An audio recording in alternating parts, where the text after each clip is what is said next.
Now, I don't know if you still hear today about the sickness called leprosy. It is also called Hansen's disease, right? Hansen's disease, and we hear that often as a biblical disease. But you know what? I just heard that lately, actually.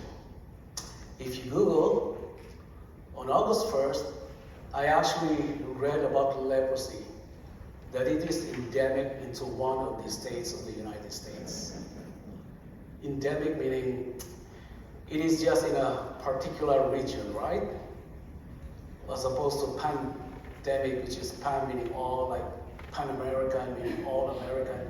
This one is an endemic because this is just in a particular region. One of the states of the United States. Now take a step. What do you think is the state? Any guess? Texas. No, it's not Texas. No. You know what? It's Florida. It's Florida. I don't know if it's a good news for you, Sister Liz, Brother Ned, because you know you have a house in Florida. You get to experience what a biblical time is. But maybe not a good news because it is the disease, you know, experiencing about the disease. But so there's like publication in August 1st. You can Google this one, Harvard Health Publishing. You have globalnews.ca. But there's one actually, one of the news that's just local news. And then I like it actually because it talks about how it relates to the Bible. How there is a lot of story about leprosy in the Bible, even in the Old Testament we hear that Miriam, you know, got leprosy also. But it was common during the time of Jesus also. So the Jews actually regarded this as a judgment on account of sin. That's why it's called the stroke, the finger of God. And it's the most dreaded disease in the East during that time. So its incurable, contagious nature, its horrible effects upon the victims filled the bravest with fears. Now, this is ineradicable, this is deadly, and it was looked upon as a symbol of sin. So that's why at that time when they saw a leper, they're actually like, you know, like translating that to have, you probably have sinned against God. You know, you have a great sin against God. So, by ritual law, the leper was pronounced unclean. Like one already dead, he was shut down from the habitations of men. Whatever he touched was unclean. So let's look at that one in the Old Testament. Let me see if I know how to move this. There you go. The biblical disease.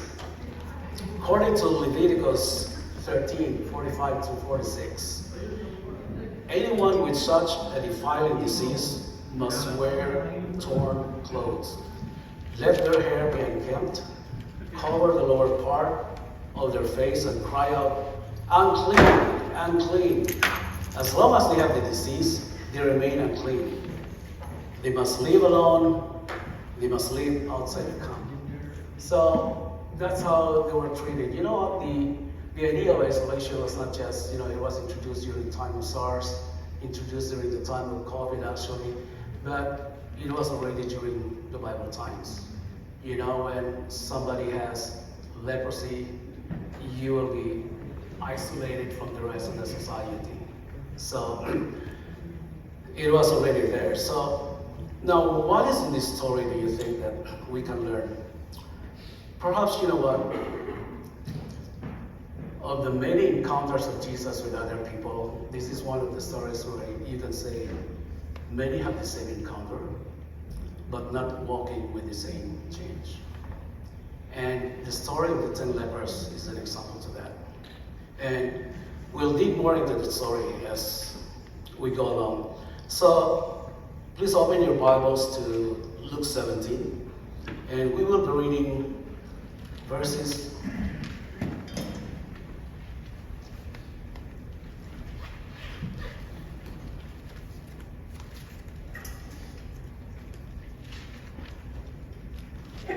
Okay, there you go. Sorry about that. I'm not used to this one. My first time to use this. Now, let's read this one together. Luke 17, verses 11 to 19. Okay, please read with me. As Jesus continued on toward Jerusalem, he reached the border between Galilee and Samaria. And as he entered a village there, 10 men with leprosy stood at a distance, crying out, Jesus, Master, have mercy on us. He looked at them, go show yourselves to the priests. And as they went, they were cleansed of their leprosy. One of them, when he saw that he was healed, came back to Jesus, shouting, Praise God! He fell to the ground at Jesus' feet, thanking him for what he had done. This man was a Samaritan. Jesus asked, Didn't I heal 10 men? Where are the other 9? Has no one returned to give glory to God except this foreigner? And Jesus said to the man, Stand up and go. Your faith has healed you. Amen. So, I want you to notice the last part, which says like, this man was a Samaritan. Just to give you a background, why is the Samaritan called a foreigner? So if I remember it right, around 700 BC, the kingdom of Israel was divided into 2 kingdoms, the northern kingdom and the southern kingdom. So there was a united monarchy, and that was with King Saul, King David, and then King Solomon. And after that, the kingdom was divided into 2 kingdoms. Because of this transgression, God divided them. So the northern kingdom consists of the other tribes like Dan, Asher, Manasseh, Ephraim. They were part of the northern kingdom. The southern kingdom has 2 tribes, Judah and Benjamin. So at that time, you all know the story of what the southern tribes, what happened to the southern tribes. They were conquered by Babylon under King Nebuchadnezzar. While the northern kingdoms actually were conquered by the Assyrians. So what the Assyrians did to dilute the percentage of Israelites at the time, they deported a lot of Israelites, the northern kingdom. And then they brought in foreigners. They brought in foreigners, non-Israelites, with their pagan religion, with their pagan practices. So they're no longer like pure. That's why the Israelites would call them like foreigners. They would call them half-breeds. And during the time of Jesus, there was really a great, animosity between the Jews and the Samaritans. I don't have the map here of that, but you know what? On the north, there's this Galilee. Judah is here, where Jerusalem is. And in between that is Samaria. So when you go to, if you're in Galilee and you want to go to Jerusalem, Judah, you have to pass through Samaria. But the animosity between the Jews and the Samaritans were really great. So that as much as possible, they want to avoid to cross Samaria. So they might go here on the east, go into the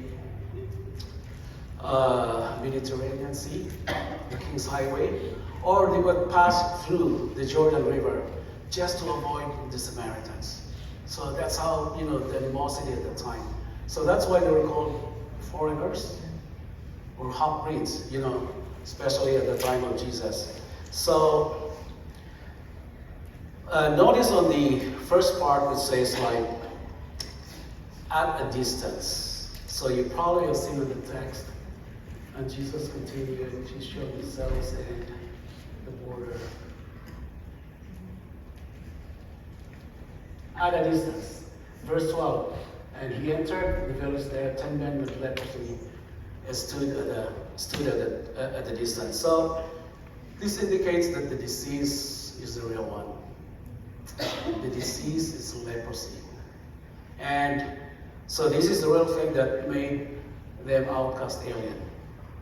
They were miserable people, and so they kept their distance because it was demanded of them, as we read, in the text. So now I want you to notice the last part when Jesus said, "Now you now go, walk away."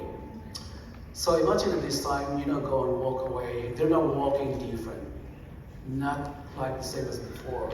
And I think it was really a big deal for you to have leprosy, and then you walk away healed.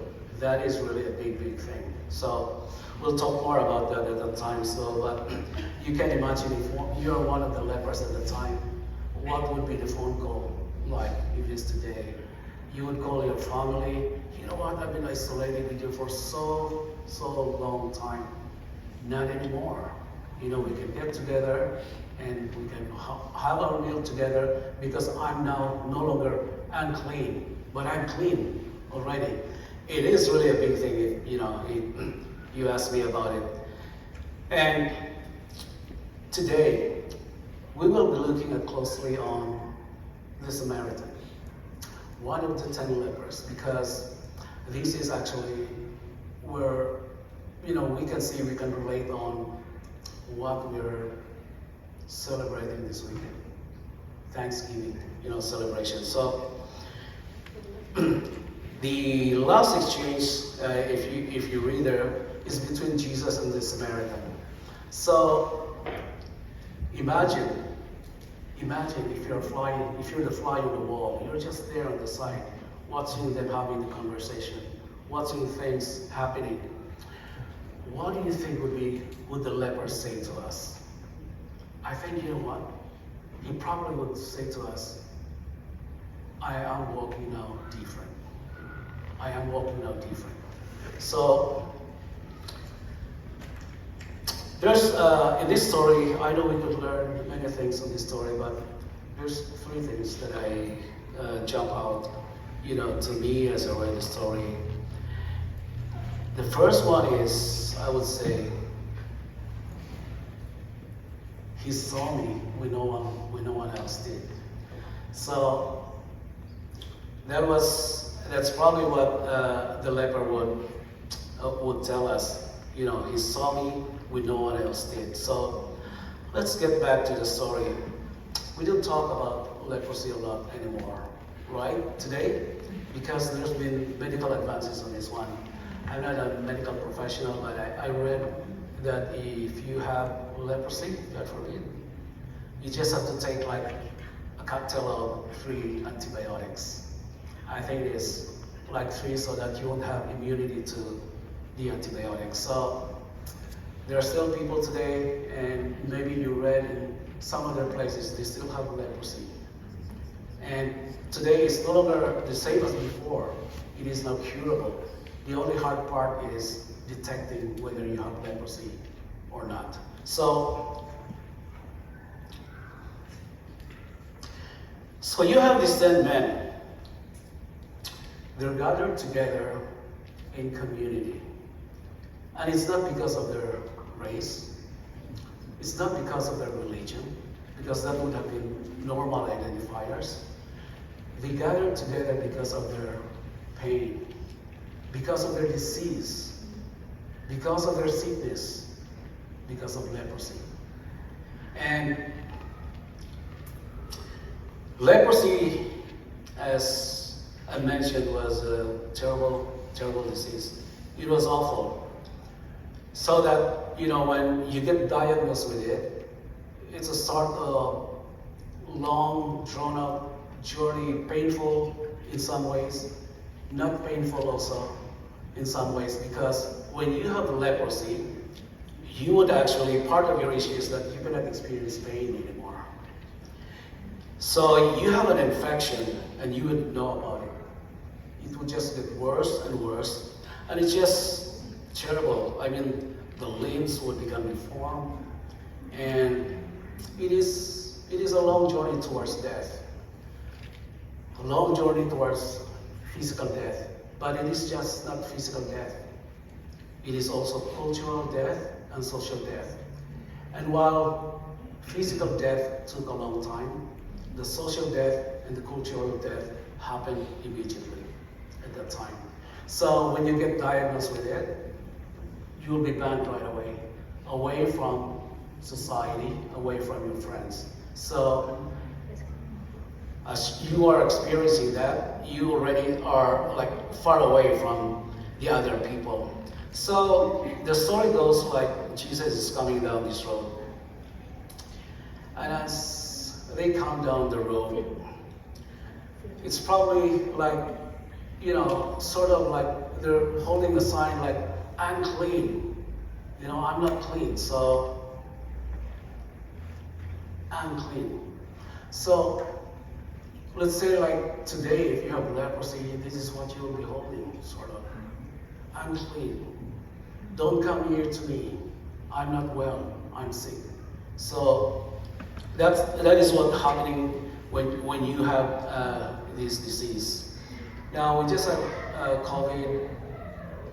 We still have COVID today. It's still there. But think about the restrictions we have in COVID. All those restrictions, and then some. Now in here, you will be the only one who will be isolated from society. So it's really terrible to have this one. So they live their life.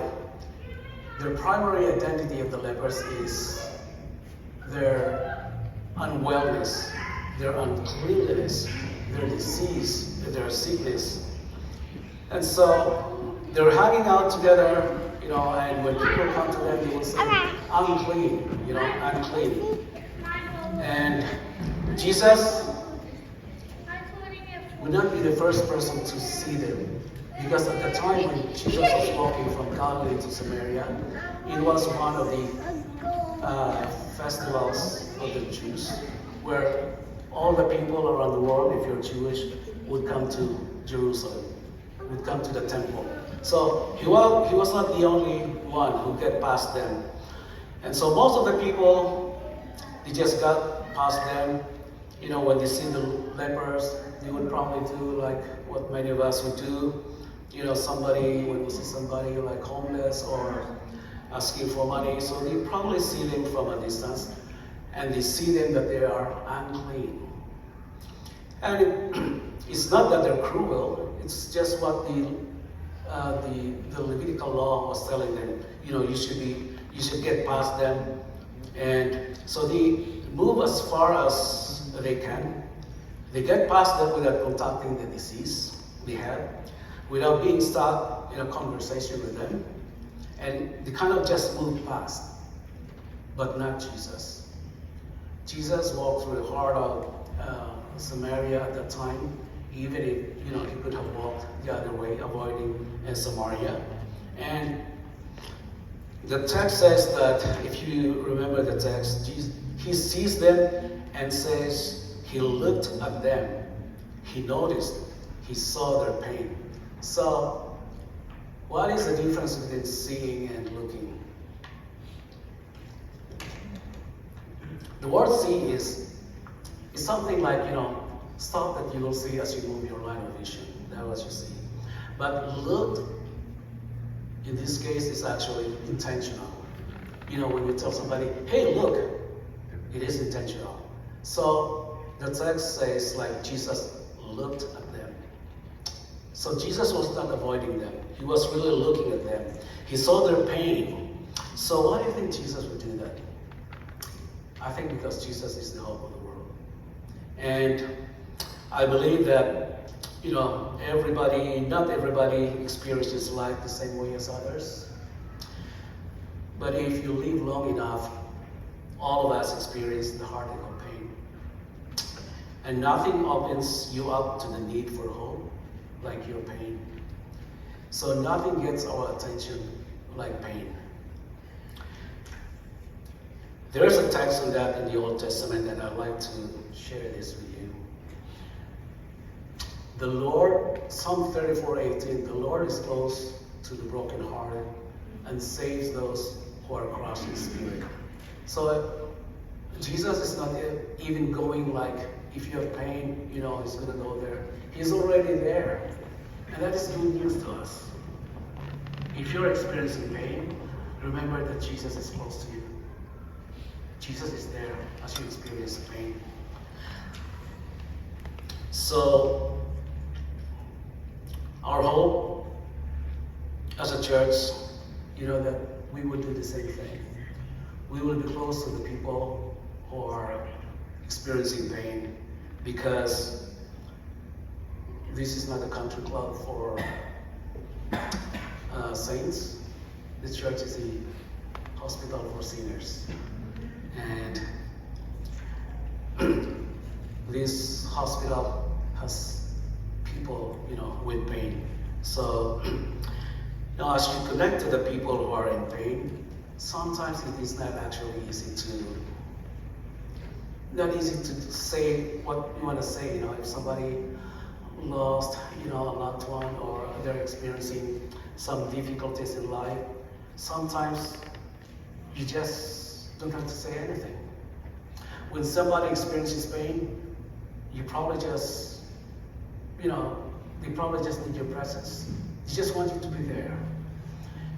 And sometimes, because it's not easy to step into somebody's pain, but your presence, you bring with you your friendship, you bring with you God, and you just stay there, be with Him, and God will use that as part of the healing process.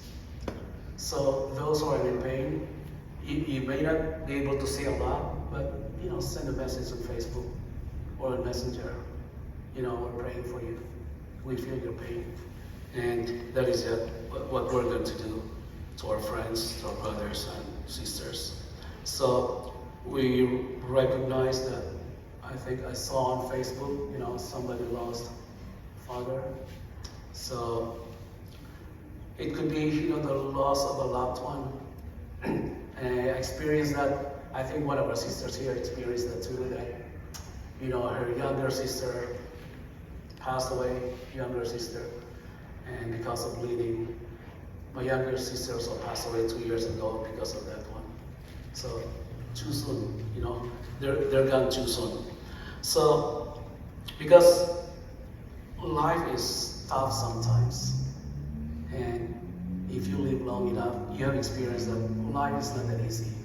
Sometimes it throws you some curveballs.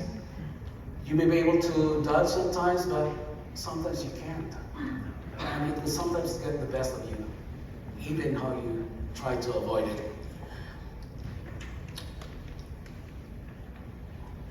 So if you know somebody in your proximity, somebody who's hurting right now, just show up, say some comforting words, move through the awkwardness, and just say, you know, I'm praying for you. You know, it's something that you can tell him.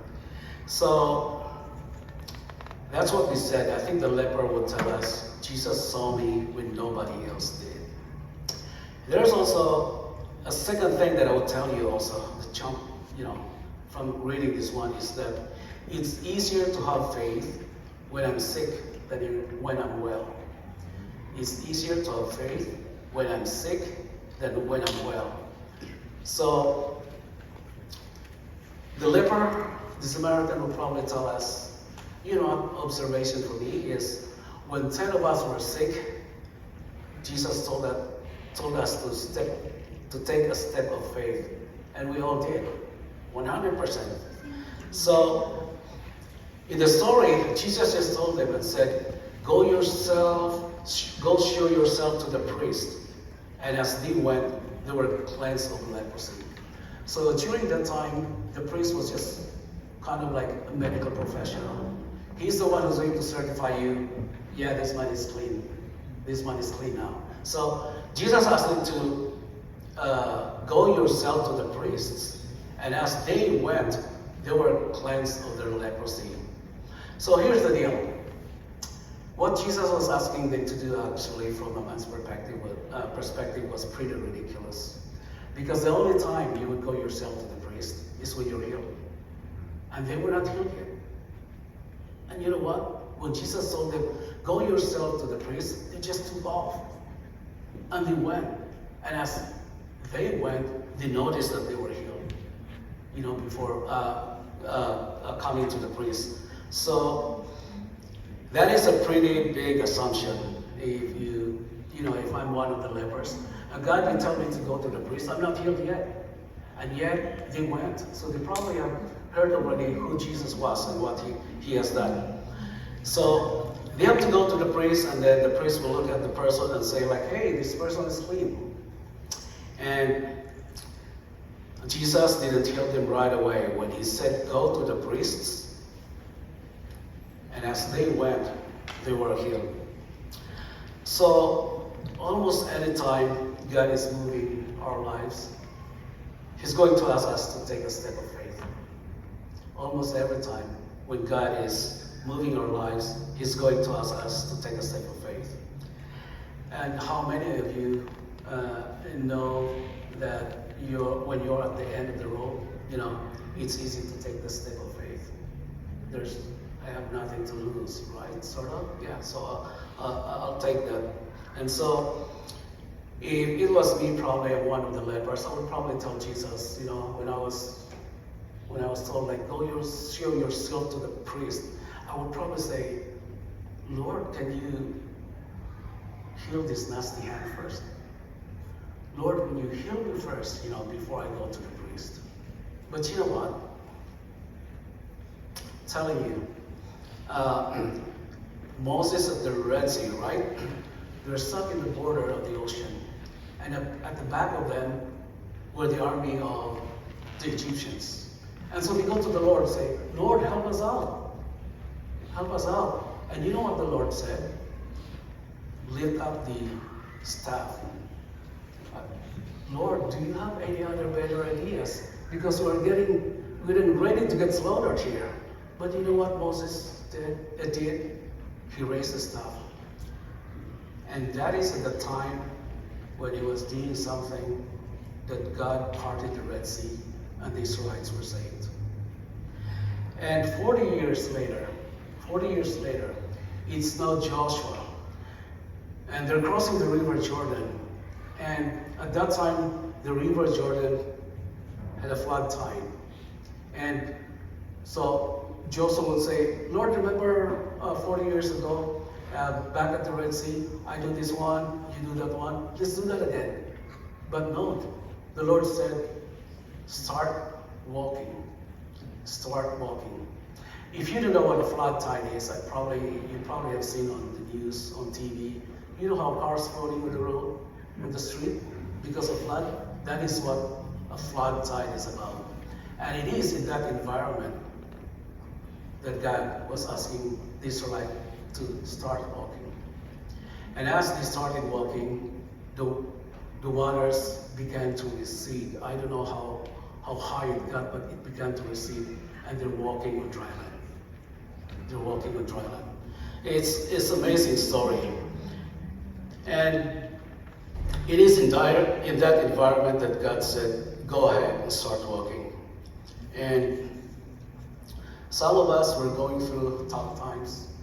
God's calling us to take a step of faith. And let me read this. Developing faith in God involves trusting Him to lead us even when things don't make sense. Developing faith in God involves trusting Him to lead us even when things don't make sense. So when God speaks to your heart, just take the first step and see what happens. And then take another step and see what happens. Allowing God to direct your steps as you go.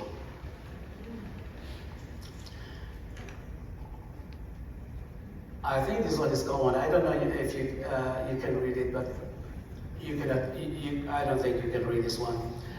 You probably have seen this when you go to some of the Christian bookstores or even back to the Philippines. This is a very popular one. Footprints in the sand.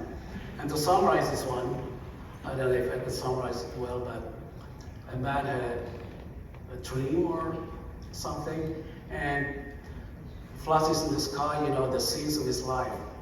And as he was going through life, he saw that there were footprints in the sand. He saw like two sets of footprints, and then there were times also when he saw only one set of footprints. And so he's asking the Lord, Lord, I thought you would walk with me in this journey. But I remember that in my tough times, I saw only one set of footsteps. Why did you leave me, Lord, at that time?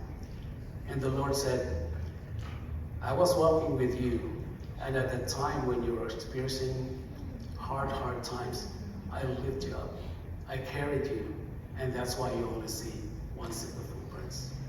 So, very nice illustration of how God will walk with us, if we take this step of faith. So, and to have that, patience is a big part of faith, because most things don't happen overnight. Most things do not happen overnight. And faith requires us to wait for God's appointed time without giving up or wavering. So, if you have some pain, you have some personal problems, maybe, you do the first step. Talk to a small group, talk to the elders, and, God will work His way as you are taking the first step. And if applying this sort of personal life, it's like, if I want to become a certified, say, technician, if I want to become a nurse, I want to become a physiotherapist or something, you probably will tell the Lord, Lord, I'm not smart, and I don't have money. And I think the Lord will tell you, why didn't you take the first step? Why didn't you visit the website and try to apply, fill out the applications, and go from there. And if you're wondering, I don't have money, Lord, just do the first step. I remember, I'd like to share the story because when I came to Canada, my son went to study just here, University of Waterloo. He was taking the double degree math and in Waterloo and business and lawyer. And then we were thinking, back in the Philippines, when you send somebody to school, it takes a lot of money. I remember even stories like others, one of the, products in the Philippines is like copra. I don't know if you know about it. It's a coconut. And then others would actually, when their kids would send them like telegram at that time and say, send money, they would sell like everything. They would sell their cows, they would sell their land or whatever. You know how it goes when you're a parent, right? If my daughter would tell me, Dad, sit down, I'm kind of like trembling, So, when we were there, and back to the story, my experience when my son saw, I think, if it's expensive in the Philippines, it's probably more expensive here in Canada. How can we afford that? We're poor. And so there was the orientation program in Waterloo. I said, let's go, let's go. It could probably be fun there. You will be given a lot of like free stuff, ball pens, stuff like that, maybe some snacks. So when we were there, after all those like freebies and stuff like that, they asked us to come to a place, and then somebody said, we actually value, from the school, we value education. And if you think that money is an issue, come to our office. Come to our office. So, and they can provide you with, what to apply for bursaries, for scholarships and stuff like that. And if in Ontario, there's what they call like OSAP, Ontario Students Assistance Program. That alone is already like, I think they'll pay for the tuition. So, first that you should do is take the step of faith. So you probably thought like you cannot make it, you're not smart, or you don't have money, but if you won't be able to know about that if you're not taking the step of faith. So that's one thing that's important. And I experienced this actually, I experienced this in myself, talking about patients. I was working in an assembly company in Guelph, and it's been like 10 years already, more than 10 years I've been just writing manuals. I said, I want to do something else. And I thought, I want to do project management. So I enrolled in Conestoga, and then, got finished the certificate program. And then after that, you also need to have the certification for you to be able to boost your resume. And then I thought like, so I was taking this, PMP designation, project management professional, and they have a review class in Conestoga, 5 days, 1,500. I said, no, I don't have money. So what I did, at the end of my work, I just go to the library and read the books like for 2 months, after work, after buying, doing some errands, buy some milk for the kids and stuff like that. I just go there and stay there until they ask us to leave, and thank God I was able to make it, on my first try. So after that, it's not only like, after that, I already got, I already have the designation, I should be able to get employment. No, still not. So I'm kind of wondering, Lord, I already experienced, a very difficult time when I got this designation, and I still couldn't find employment. You know what? I'm going to try something else. I'm going to try, CPIN, inventory management designation. So I enrolled, and then I enrolled also in being a construction estimator. So, and then, so I'm not giving up. Giving up was just not in the cards for me. So it's like, I was just throwing all the darts in the board and see what sticks. And so not long after that, I got my first job. And from then on, I was really happy with where I am today. I'm confident that, they can move me to any construction. I'm now working in nuclear industry, but they can move me anywhere, and I know what to do. And so I'm really happy to be in this place, but that is part of what patience is. I know maybe we're already contented of where we are, but if you're not, remember, God will help you. Just take the first step. So going back to the story of the 10 lepers, just a quick reading comprehension.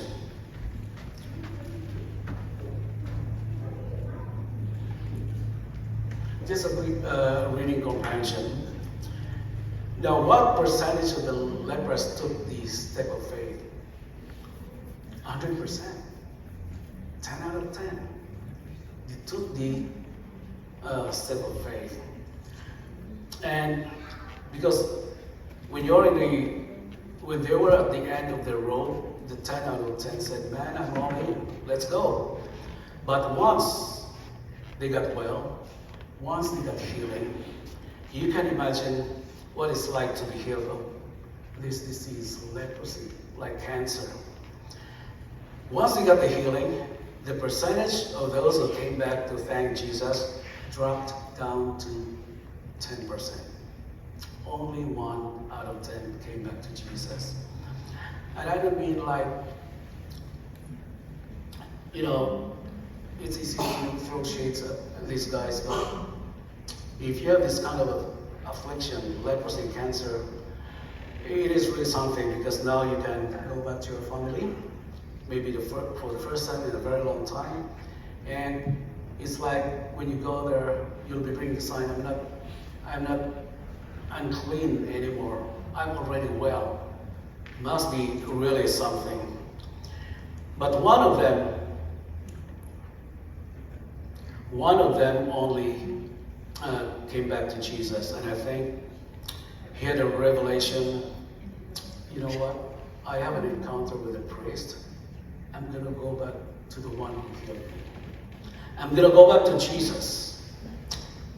Because it's easier, like the 10 of them, it's easier to walk in faith when you're sick. But if you're already well, it may not be easy anymore. So, the last thing that the leper would say to us when he came back is, he would tell us, the real price is the healer. The real price is the healer. Let me read that verse that's there. Psalm 107, 21 to 22. Can you read this with me? Oh, that men